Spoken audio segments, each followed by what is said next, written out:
Good morning, kids. Today we're checking out a brand new video from Dead Meat, the kill count for the 1997 movie, The Lost Boys. 1987. I kind of like that. I wanted there to be a bite of 87.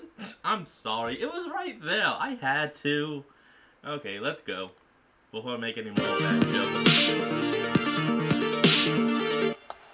Welcome to the Kill Count, where we tally up the victims in all our favorite horror movies and show you how they were made. I'm James A. Janice, and today we're looking at The Lost Boys, released in 1987. The Lost Boys is a cult classic, an essential vampire flick, and one of the most 80s movies I've ever seen. It follows brothers Michael and Sam as they discover their new town is plagued by a gang of rowdy young vampires. If you couldn't tell from the title, the film takes inspiration from Peter Pan, whose eternal youth and supernatural flight formed the basis of its vampire mythos. The Lost Boys was directed by the late Joel Schumacher. That makes sense. Earlier film St. Elmo's Fire helped him break out with younger audiences. He'd go on to make the bombastic 2004 Phantom of the Opera and a pair of films focused on other Bat-related characters. Those later work proved too campy for some. The Lost Boys is an excellent mix of genres, combining horror and humor. Its blended tone works in large part thanks to a talented young cast and a finale filled with over-the-top practical effects. The Lost Boys would eventually spawn 2 sequels, a couple of comic book series, and an upcoming musical adaptation. Oh, no sure, way. Yes, but we're only going to be looking at this first film for now. I've never seen the sequels, but their reputations aren't exactly sterling silver like this one's. How many people will reach the pearly gates of Neverland in this...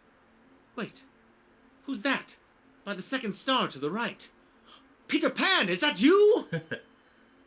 What? Go with you? Isn't it? Have eternal youth? Oh, please, Peter. This is the 21st century. I don't need to be a lost boy for that. I have the power of fitness, healthy eating, and today's sponsor, Keeps. Nope, we're gonna cut. And we're back! Now let's find these boys. Okay, that sounded a little weird. Cut. No, what do you mean the key hadn't cut? No, I tell you, forget it. Fuck it, we'll do it live! People will reach the pearly gates of Neverland in this fanglorious film? Let's find out and get to the kills. Nope, we got another ad, we'll be right back. And we're back to the kills. The movie begins soaring over California to the awesome fucking song that is Cry Little Sister.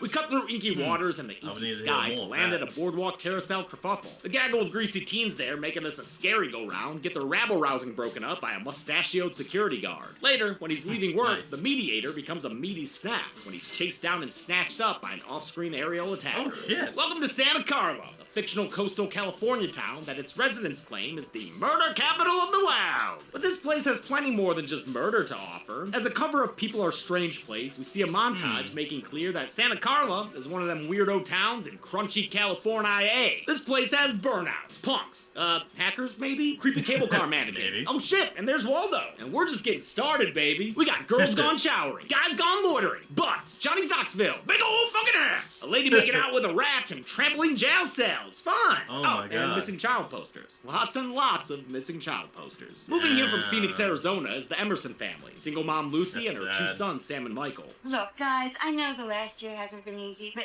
I think you're really gonna like living in Santa Carla. Yeah, Sam, you've always wanted to tongue fuck a rat. Lucy's coming off a messy divorce that's left her with both kids and no monies. She has to move back in with her eccentric dad, who, holy shit, she finds dead on the front porch? Oh my God, what a tragic way to find out about... Wait, that guy's not dead. Playing dead.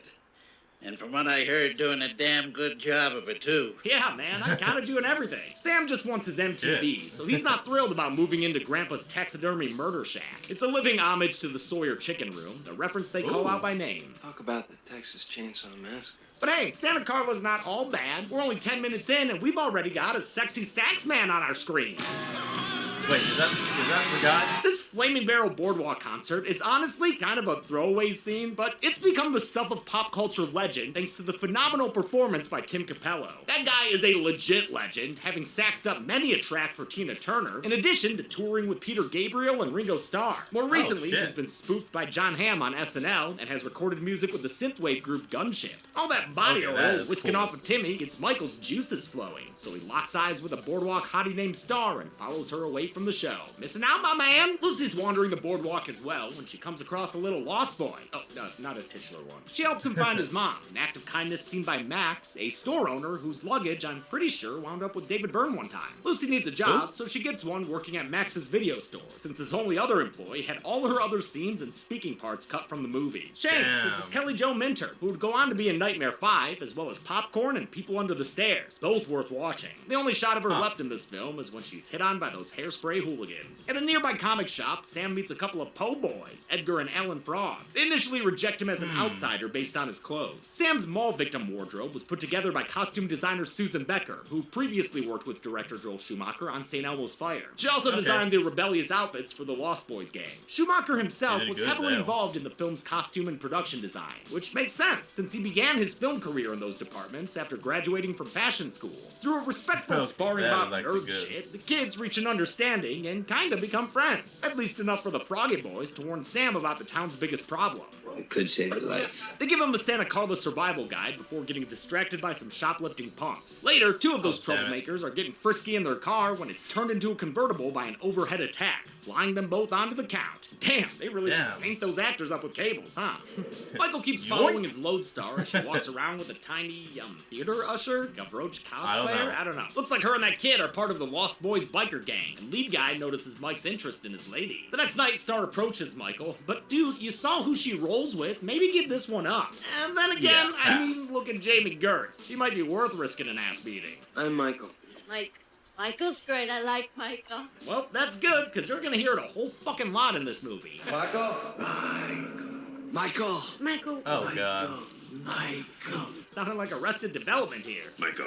The Lost Boys roll up, and their Damn leader it. David Powers eclipses Michael's lust for Star by being scary. Where you going, Star? Introductions are made, and David immediately challenges Mike to a dick-measuring motorbike race. You don't have to beat me, Michael. You just have to try and keep up. The ensuing sequence rules, with long Oh, shots of God. actual bike riding through sand and trees. Add in Lou Graham's Lost in the Shadows on the soundtrack, and you've got a heap of 80s goodness right there. The race ends with an eerie shot that crash zooms away from the riders, showing us exactly where they're heading, a foggy cliffside. Oh, shit. Michael loses the game of chicken and tries to save face with a one-on-one fight with David. Just you! Come on! Just you! The challenge I don't earns know their this respect, maybe, so the gang takes them to their underground hideout. This clubhouse is a luxury hotel that sank underground 80 years ago. They say it was Okay, buried that's by the kinda cool. 1906 San Francisco earthquake, a real-life disaster that devastated the coast of Northern California. The hotel hideout is one of many awesome locations in this movie. Great work by production designer Bo Welch, who gave us lots of agreed. details to look Oh. at in places like the Boardwalk stores and Grandpa's Log Cabin House. One of the best inclusions is the Friggin' giant Dale. picture of musician Jim Morrison back there. Morrison not only shares a striking resemblance to Michael's actor Jason Patrick, he Oh, also, shit. like the Lost Boys, is in a way forever young, having died at the age of 27. The boys haze Michael now a I'm bit sad. by serving up noodles that might be worms and rice that might be maggots. Maggots, Michael. You're eating maggots. How do they taste? They've either got mad powers of Oh. suggestion, or they slipped Michael acid at some point. Either way, Michael goes can't along tell. with it. I can't Probably tell. because David is just that fucking cool. David Powers is played by Kiefer Sutherland in an absolutely magnetic performance. And he makes for a hell of a Royal Rumble participant, too.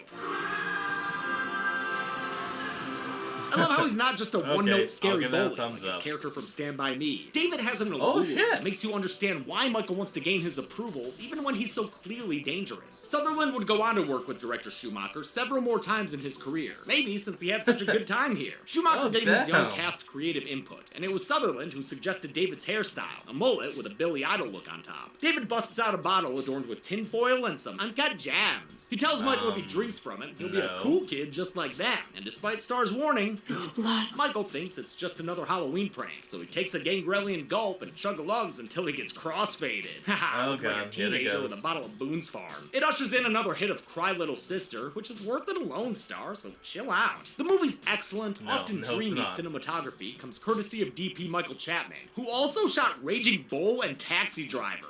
And Space Jam, but I won't Oh, hold really? against him. To complete his initiation, the gang takes Michael to a rickety bridge. Damn, Kiefer, always hanging out by train tracks, huh? They're here to play a new game, Apparently. and the first one up is... Michael. Before you can say polo, them kids be jumping off the bridge. But they're just playing around with some high-stakes monkey bars. Come Oh on, my do God. it, Michael. Do it! Do it, Michael! He does. But when a train passes overhead, the boys start to drop one by one. He hears them from below, encouraging him to join them. And since he Don't do can't it. pull off a Don't do it. fingertip pull-up, he falls into the endless fog. Thankfully, at the bottom of it is his bed. Aw, but he's getting his dirty shoes all over it. Gross. Oh, on the Michael's pillow. now sleeping into the afternoon and has a sensitivity to sunlight, so he's either becoming a vampire or, you know, is just hungover. He and Sam are left alone that night when Lucy has a Hungover. dinner date Definitely with hungover. Max, and Grandpa leaves trying to woo a widow with his taxidermy skills. Auga! Wait, hold on. Is that the same taxidermy dog from Puppet Master? Oh, Might shit. be. After the It sun is. sets, lights and engine noises suddenly surround the house. Sounds like all the fucking Sturgis out there. But the lights and motors run and get out of their highway when Michael checks outside. Huh, the festival must be over. While Sammy gets Well, that sudsy in the was tub, strange. Michael is racked with a case of the Midnight Munchies. But normal food doesn't sound as good as human flesh, even if it's related to him. His need for a sandwich overwhelms him, and he breaks into the bathroom right as little bro Nancy Thompson's his way beneath the surface. As Sam's battling Freddy, family good boy Nanu growls and attacks, Yeah. protecting Oh, Sam God. and leaving Michael with a bloody hand. Nanu could sense what they're learning right now. Michael's been changed, as evidenced by his half-ass vamp-ass reflection. Whoa. Sam doesn't take the news well. My own brother, a goddamn shit-sucking vampire.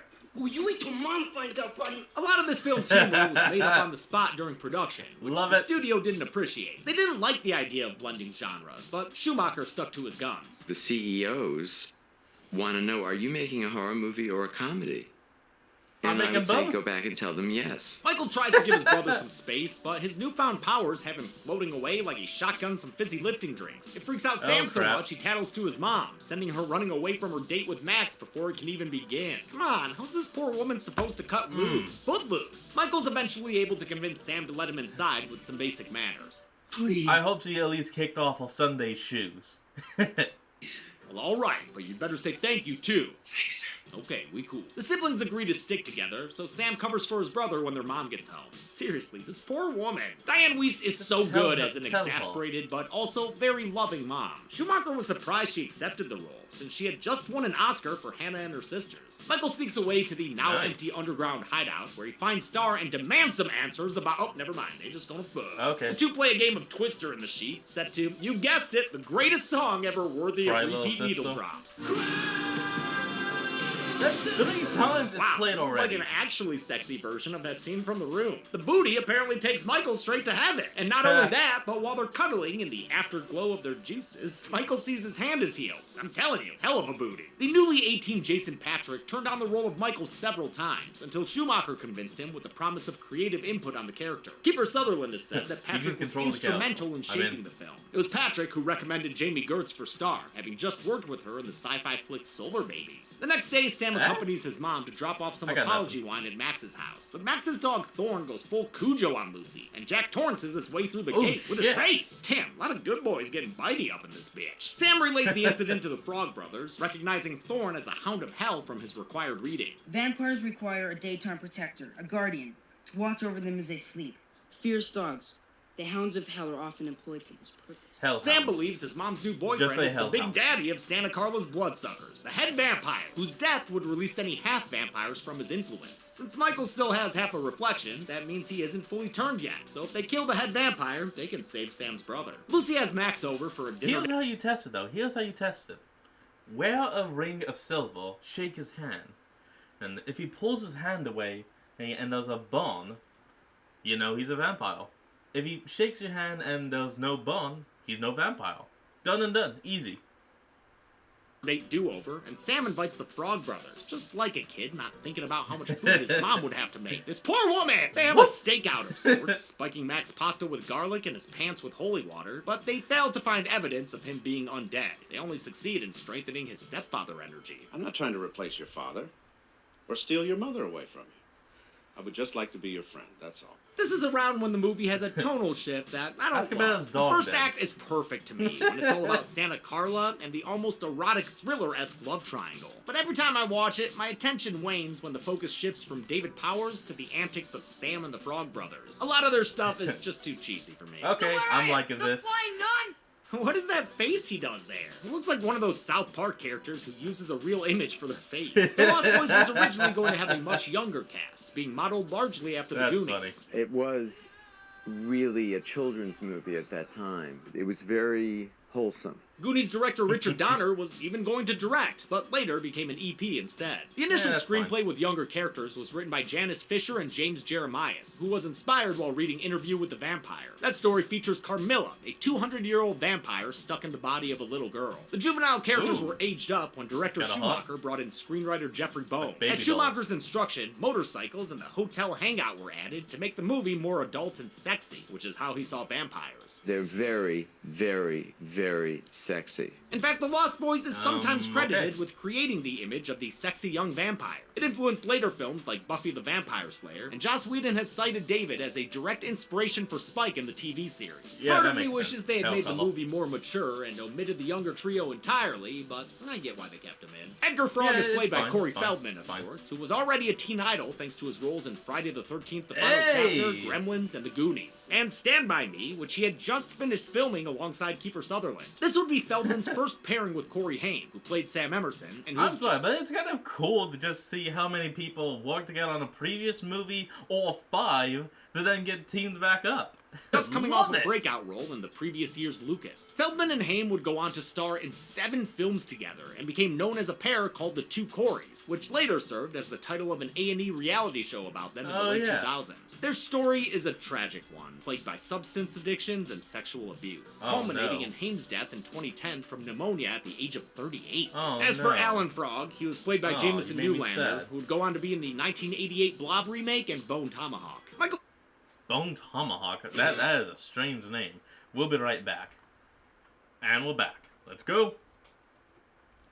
stalking around There the we go. boardwalk looking for Star again when he finds David instead, who leads him to a beach. There's a bonfire going on here with a bunch of surf Nazis blaring Run DMC. I had no idea surf Nazis were a thing, but hell, Nor did Trumbo I. released a movie the same year called Surf Nazis Must Die, so what the fuck do I know? David tells No Michael idea. that killing and eating someone is the final step to achieving full vampirehood, which means the gang can finally let their hair down and their fangs loose. This is our first look at the excellent makeup by designer Greg Canham, whose award-winning work has been talked about a lot on the show. I love the way Canham and DP Michael He's in Chapman everything. gas each other up about this film. Michael Chapman, the cinematographer, really knew how to shoot the makeups, and that doesn't happen often. The trick of shooting makeup is having really good makeup. If you have really good makeup, you can just treat it as though it were a person, and you shoot it. Michael can Constantly only watch in complimenting each horror other. as the boys kick back and crack into some broskies. Wow, a head bite? Literally. That cannot be the best place from which to feed. The Lost Boys slaughter the surf Nazis and throw their bodies into Actually, the... hold on. Wouldn't biting the head actually be better because of the blood barrier? Oh, and the fact that the brain is pretty much just floating in blood? Oh, well, no, not floating in blood. I think that would be bad. I don't frickin' know. bonfire. Guess they didn't want to save any for later. Michael nearly gives in to his cravings to kill, but ultimately says no to the swasta seafood. He goes back home and is followed by Star, who reveals she's a half vampire too. I mean, probably should have guessed as much, but Michael's not exactly the quickest on the draw. That wasn't wine they gave me to drink. It was blood. It was Told David's you. blood. Yeah, you idiot. She literally told you that before you drank it. It's blood. Michael was meant to be Star's first kill, which would have cemented her place as a creature of the night. But instead of killing him, she boned him. So, I mean, consider yourself doubly lucky, dude. She asks him to help Double luck. save her and that little laddie boy, another half-vamp who was half-turned pretty recently, judging by a milk carton shown earlier. With the Uh-oh. safety of daylight, the brothers Emerson and the brothers Frog head out to the vampire den. Hey, Grandpa! Is it okay if we borrow your car? They get to the cliffside and make You their way already inside know. the Sawney Bean Inn, where Michael gets to work rescuing Star and Laddie. While the entrance to the vampire den was a cliffside along the Palos Verdes Peninsula, the interior was a set constructed on stage 12 of the Warner Brothers lot. Most Makes of production sense. was split between Warner Brothers stages and the city of Santa Cruz, whose boardwalk and surrounding mountains played the city of Santa Carla. The Oh, production that's is nice. referenced in the opening of Us, which takes place in Santa Cruz. You know, Oh god. they're filming something by the carousel. You should see if they're looking for extras. Sam and the Frog Brothers make their way deeper Ah, into the crap. hideout, where they find David and his Batman sleeping upside down on the ceiling. Not certain who the leader shining the is, light. Edgar and Alan single out the smallest vampire, Marco. He's played by Alex Winter, who 2 years later would play William S. Preston Esquire in Bill and Ted's Excellent Adventure. He recently Hey. returned to the horror genre with Shudder's Destroy All Neighbors. Against Sam's wishes, the Frog Brothers stake Marco, getting him all screamy and squirty. Oh man, and it goes everywhere! And is Oh, it glittery? They'll be impossible to clean up! The others awaken in, and David gets so mad, he yells the podcast intro at him. And with this, 6 years after Chelsea first made it, we can finally say that every single movie used in the podcast/extended Dead Meat intro has now been covered on the kill count. We did it! Woo! David nearly nabs Sam, but is forced to retreat 6 when he gets his years. sunburn so bad it makes the big bad vamp shed a tear. Prosthetics designer Greg Cannon was hired 2 weeks into production and only had a few weeks to get the effects ready with a team that included Oh, God. Steve Laporte and future face-off judge V. Neal. Schumacher didn't cool. want to cover up the good looks of his cast, so Canham created small, simple foam prosthetics for the cheeks and forehead. Also gave him Makes weird sense. little hand feet. Gross. Oh, The focal point of the no, transformation that's was gross. the contact lenses, which were so uncomfortable the actors had to numb their eyes before wearing them. They could only be worn a few Wow. minutes at a time, since they actually cut off oxygen to the eyeballs. The Oh, group that's hightails not it back good. home, That's and not as the good. sun begins to set, fortify it in preparation for a visit from David and/or the leprechaun. I ain't no Santa Claus. Sam tries to warn his mom about the coming attack, but she brushes him off, assuming he's trying to sabotage another date with Max. She leaves for it, and Sam sends Grandpa away on a fake date with the widow Johnson. The boys stock up Oh, on holy come water on. and garlic like this were a Vatican luncheon. Soon enough, David and his boys wake up and fly towards their prey. At the Emerson home, Edgar is rallying the troops, letting them know we about to get some variety on this kill count. When a vampire bites it, it's never a pretty sight. No two bloodsuckers go out the same way. Some yell and scream, some go quietly. Some explode, some implode. Schumacher told Feldman to model I mean, his he's kinda performance right. after tough guys Chuck Norris and Sylvester Stallone. His voice and headband are specifically inspired by Rambo. The vampire Sweet. attack begins when they nearly nab Nanook, who was accidentally left tied up outside. They save the dog, but a vampire named Dwayne blasts through the chimney and knocks out both Michael and the lights. In the ensuing Crap. chaos, the Frog Brothers are cornered upstairs by a vampire named Paul. You're mine! Actor Brooke McCarter became good friends with Corey Haim on set and went on to become his manager after the film. It sounds like he tried to Hey. shield Haim from the negative influences I like in his that. life, but you know, there's only so much you can do. Good on him for trying, though. Paul chases the duo into the bathroom where they've got a vat of anti-vamp soup brewing in the tub. Turns out garlic doesn't do shit to these guys, but holy water's still effective, as evidenced when Nanook knocks him into the tub. Good it enough. triggers a steamy, screamy bath that melts Paul like a wicked witch. So Yeesh, garlic does that'd more nothing. like a gremlin. It also blows up the place's pipes like it were Oh, a house God. in Derry, Maine. Downstairs, Sam tries to wake up Michael, only to get jump scared by Dwayne. He manages to shoot the vampire with an arrow, which also electrocutes him when it pins him to a speaker. The flashy Ow. electrocution goes on for a minute and culminates with Dwayne blowing into pieces. Holy shit, that was awesome! There's the explosion. stereo. The siblings go to help the others upstairs, only to get separated when David singles out Michael. Sam regroups with the Frog Brothers, but Laddie's bloodlust nearly does him in. Edgar and Alan want to stake this little stinker, but Star steps in and calls for peace. He's just a little boy. Yeah, sure seems like it, lady. Downstairs, David and Michael You're the have boss a and frenemy you'll be fine. standoff. Tried to make you immortal. You tried to make me a killer! Mikey goes full vampire, Oh, so they crap. can have an all-out vampire fight! I like how that became a meme. Oh, we'll be right back. And we're back. With the vampire They fight. bounce around the cabin like a couple of pinballs, but Michael gains the upper hand and throws David onto Grandpa's taxidermy table, Oh. impaling him on some antlers like he were Linnea Quigley. Greg Canham's team actually built an elaborate David puppet for this sequence, but sadly, the shots using it were ultimately cut. Ever since Max passed the vampire test at dinner, Sam and the Frog Brothers have been trying to figure out who the head vampire is. They assumed it was David, but that doesn't seem to be the case, since he's dead now and Michael's still stuck in vampire mode. Get away, Sam. Mike, what's wrong? I said get away! Just then, Max Oh, and Lucy crap. get back from their date to find the house completely obliterated. Lucy is understandably confused, but Max seems relatively unfazed. In fact, his reaction to seeing David dead is downright tender. That's because Max is the Big Fang Daddy after all. The reason the holy Wait, water didn't what? affect him earlier is because Michael accidentally invited him inside. Well, you're the man of the house, and I'm not coming in until you invite me. You're invited. Vampires can usually only enter a home when they're invited. Son of a bitch! They named a whole damn remake after that fact. Just like Peter Pan, Max has been looking for a mother for his lost boys, and he thinks Lucy is the perfect candidate. And makes sense. Dracula's always seemed to go after Lucy's. It's okay, baby. I'll protect you. Even though Max Aw, doesn't have any love the boys kitty. anymore, he's still in the market for love. I still want you, Lucy.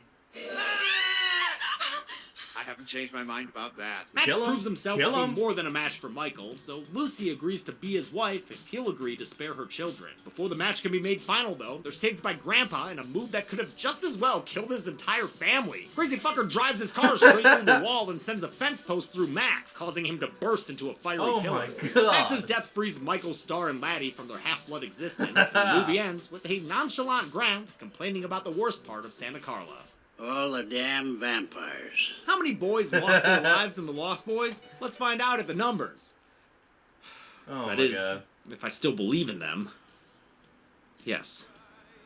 Yes, I think I do. I still believe! What? Oh. James, please, for the love of God, go put a shirt on. I counted 14 kills in The Lost Boys, with the victims consisting of 1 woman and 13 men or boys. That gives us this mostly Lost Blues pie chart. This is the first time we've ever seen this specific count and gender breakdown before, and I've been told I should call it a killogami. So, there you go. With a runtime of 97 minutes, we had a kill on average every 6.93 minutes. I'll give the Golden Chainsaw for coolest kill to Dwayne. It's a heavy metal twist on the classic stake through the heart kill, and That you'll is know how good. much I love exploding heads. Double machete for lamest kill will go to the security guard. I actually like the way it's done, but most of the other deaths were gnarly, and this style of kill was more thrilling with the convertible couple. And that's it. The Lost Boys was released in 1987, but wouldn't get a sequel until 2008 with Lost Boys: The Tribe. Hold on. So sorry about that. Only look at that if there is, like, high demand. So, email your request to deadmeatmovies@gmail.com. Oh, shit. Until next Cool. time, I'm James A. Janice. This has been The Kill Count. Hey, everybody, thanks a lot for watching this.